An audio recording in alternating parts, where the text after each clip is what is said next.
Hi, welcome back to my channel. My name is Jessica Arguello. I work here in the Denver metro area as a licensed realtor. I specialize in first-time home buyers, move-up buyers, and relocation. If you have any specific questions about how to get into a home or you don't have a realtor representing you, I'd love to earn your business. Reach out to me. I'll list my info down below. Let's jump right into it. In this video, we will be touching on all of the pros and cons to using Chfa, CHFA, Colorado Housing and Finance Authority, the down payment assistance program that a lot of first-time buyers use in Colorado. First question you may ask is, how do you even get approved for Chfa? I have that video listed right up above.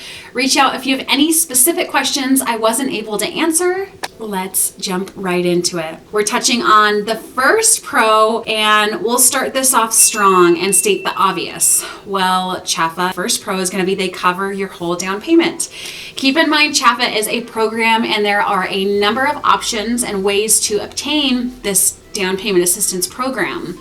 But overall, any and all programs you end up using, whether it be the grant or the loan program through Chfa, it will cover your whole down payment, which in my opinion, depending on your circumstances, and it's always a case-by-case situation, or if you just can't afford to save up for that down payment or frankly have no other options, it's a great option that a lot of buyers use. Number two, the loan carries over no interest when using it. So keep in mind, when using Chfa, you will either do the loan program or the grant program. There's two different ones. The loan program is also commonly mistaken and compared to as a silent second, meaning it's at the very back end of your mortgage and it does not occur any additional interest while it's back there. And you end up paying Chfa back, whether that be when you finish out the 30-year fixed rate of that total mortgage, you either go to sell on the property or you refinance. The total amount that you originally took out, so say 20 years prior, you took out a total of $15,000 to help cover that down payment.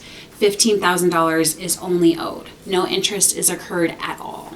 Finishing out with number three and our final pro, it's going to be how accessible and easy it is to qualify for this program. I have a list of lenders and a couple I repeatedly use and send my clients to because they are able to successfully get my clients into these programs. And we as a team are able to successfully get them into the home, which is the goal, correct? Another pro would be they have recently increased income limits to make this a lot more accessible to all income levels. Number four, I've mentioned this in a couple of videos that I did a couple years back on if this would potentially hurt your chances of getting into a home or if this discredits your offer if you're competing with, say, another offer on the table and you're curious if that will hinder your chances of getting the home. And with that said, not one bit. No one would even know that you're utilizing this program except myself or your realtor that's helping you, as well as your lender who pre-qualified you.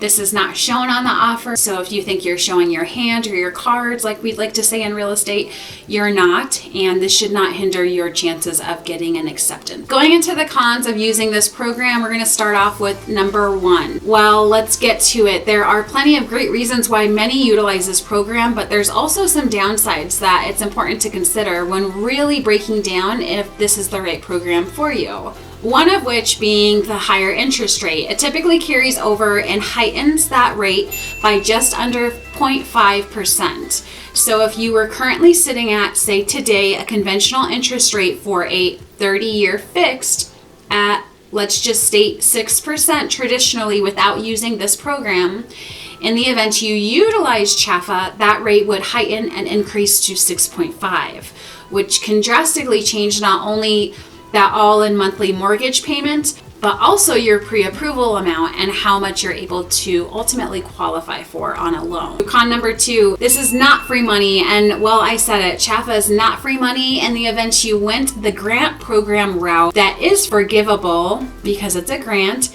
that would completely be free. However, most people don't qualify for the grant program because their requirements are much more stringent and tight. Your debt to income has to be a certain amount, and honestly, I've never had a buyer be able to go this route and utilize the grant program. all of them have got approved for the loan. Not saying it couldn't happen, but in my experience, it's just not the route to go. So although you may be thinking this is a stellar program, which it very much is, expect to pay that money back when you either go to sell on your home, you finish out that full loan term, or you refinance. Con number 3, whether you go the resale route or the new construction route, when utilizing Chfa, most of the time they will not allow you to do certain lender incentives, and it also does not allow you or enable you to buy down your rate. Conventional as well as FHA and all loans in Colorado have a specific amount the seller is able to credit and contribute,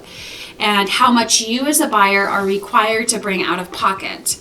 So if you're considering utilizing this loan and also considering buying that rate down, that's a no-go when utilizing Chfa. That's gonna wrap up this video. I really hope you enjoyed it. If you have any specific questions, feel free to reach out to me. I will list my info down below. And I hope you have an amazing day. I will catch you in the next one. Bye, guys.